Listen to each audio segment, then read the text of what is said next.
This is the X-59, NASA and Lockheed Martin's vision for the future of supersonic flight. It's in the final stages of building now, but when it finally takes to the skies, this aircraft right here could change the sight and sound of aviation forever. The team behind the X-59 wants to do the seemingly impossible.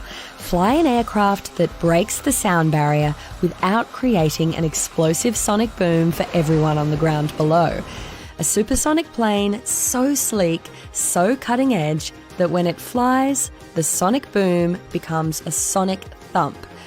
Sound waves are essentially waves of compressed air that move through space, kind of like a pulse in a slinky, travelling from the source at a speed of roughly 340 metres per second.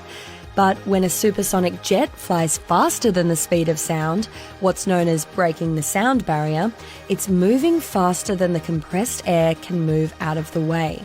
A sonic boom measures more than 100 decibels. That's about as loud as a fireworks display.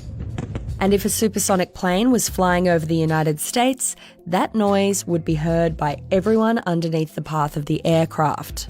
To minimise those shockwaves on the ground, you need to change the shape of the plane and make it far more streamlined. Any big variation in shape, like a cockpit jutting up at the front, can produce a shockwave. The idea is to smooth out those variations, which reduces the shockwaves, and then spread them out across the body of the plane. The wings are swept back to reduce drag, and there's no canopy sticking up at the front of the plane for the cockpit. Each of those design points helps spread out and separate the shockwaves produced by the aircraft, which in turn reduces the sonic boom. The X-59, if you look at it and notice, it's a very long airplane. It's nearly 100 feet long just to carry one person. And so that's what we're doing. We're dragging out, if you will, those volume changes, making them very gradual across the entire body of the airplane.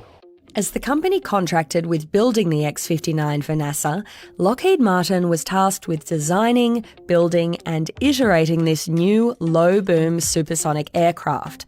But unlike the 60s, when designing a new plane meant building and testing scale models in wind tunnels, Lockheed can use something called computational fluid dynamics, essentially getting a computer to simulate different designs and the kind of shockwaves they would produce. The physics have been around forever, and it's just being able to model those effectively. And with the advent of fast computers, you can iterate very quickly between the geometry and then analyze that in the computer to learn, well, what does this geometry do to help us to reduce those shocks and stretch those out to make the boom quieter. After years of iteration, the X-59 is in the final stages of its build in Palmdale, California, at Lockheed Martin's Skunk Works division. Inside this high-security facility, the company designs and builds breakthrough aviation technologies, most of which we can't actually see because they're classified. But we've been given unprecedented access to see the X-59 as the final assembly takes place. So I'm actually inside the body of the X-59 right now, something I never thought I'd say. And I have to say, inside here, you can really appreciate how long and narrow this airplane is. It's about 2 body widths wide, and it's amazing to be inside an experimental aircraft. I never thought I'd get to see something like this so close and personal.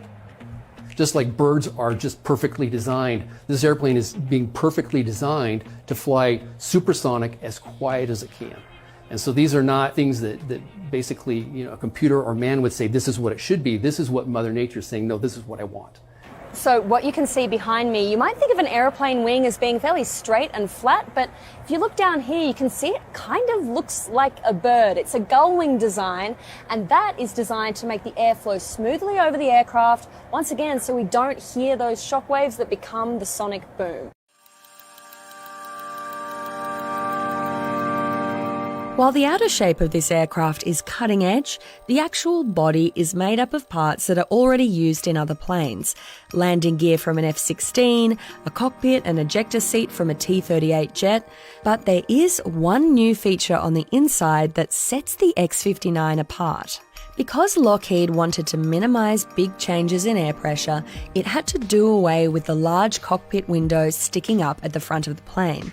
In fact, there's no front window at all. Instead, The X-59 has an external vision system, or XVS, designed and built by NASA.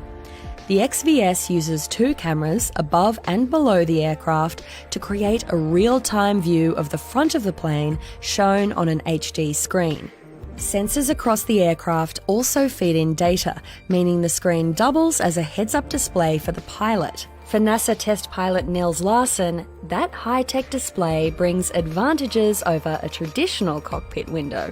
Essentially, it's very much like a heads-up display that you would see in a fighter aircraft. So you have your airspeed on the left-hand side, you have your altitude on the right-hand side. I can see the horizon. I have a flight path vector or marker that I can move and put on the horizon, which makes it a lot easier to fly. It actually gives us sometimes more capability than you might have if it was just a window.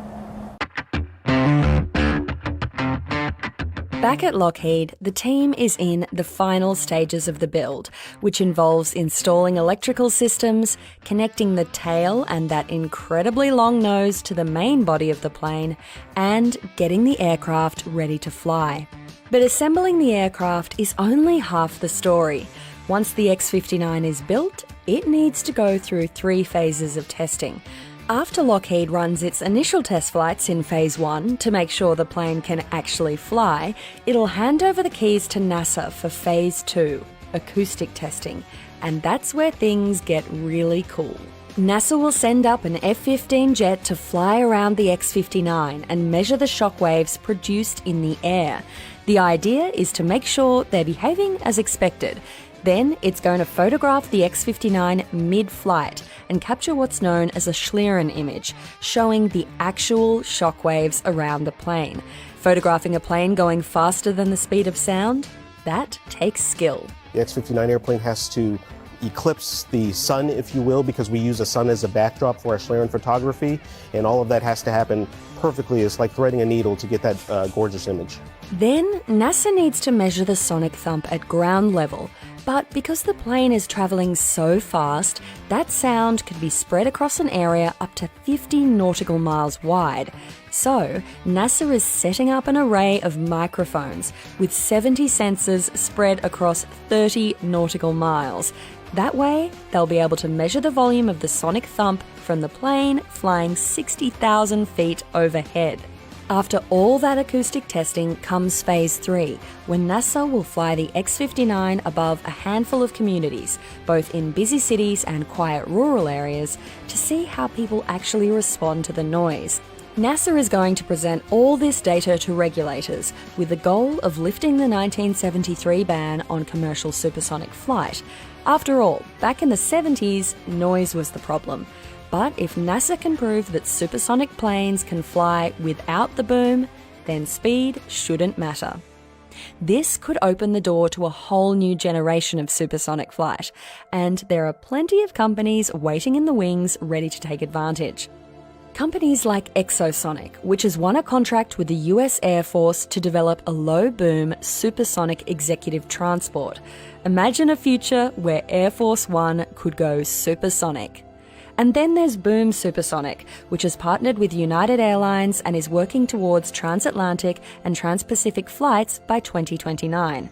With so much happening in this space, supersonic passenger flights could be closer than we think. For now, NASA and Lockheed Martin are focusing on getting their one and only demonstrator aircraft into the skies. And after decades of research and years of design and development, that first X-59 flight is going to be a huge milestone. I wish that everyone could experience a first flight because it is one of the most emotional things that you go through. And it is really what makes this job and all the heartache and the stress worth it, is when you see that airplane fly. There's a very personal sense of accomplishment, but also for an airplane nut like me, it's emotional. As a test pilot, this is what you live for. This is an X-plane, and this is research, and there's the cool factor just to us is, this is why I became a test pilot, is to go and do something like this. So, am I excited? You betcha.